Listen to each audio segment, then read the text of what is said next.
শ্রমিক দলের meeting CRP.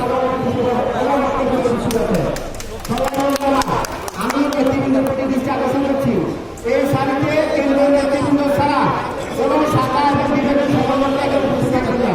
আমি আপনাদের প্রতি বিশেষ দৃষ্টি আকর্ষণ করতেছি, এখানে কেন্দ্রীয় নেতৃবৃন্দ ছাড়া আর কোনো নেতা এখানে উপস্থিত থাকবেন না। আপনারা সবাই এই সাইডে থাকবেন। খেলাধুলার এই সমস্ত আমাদের মাঝে উপস্থিত হয়েছেন বাংলাদেশ জাতীয় কর্মচারী কর্মচারীরা কেন্দ্রীয় কমিটির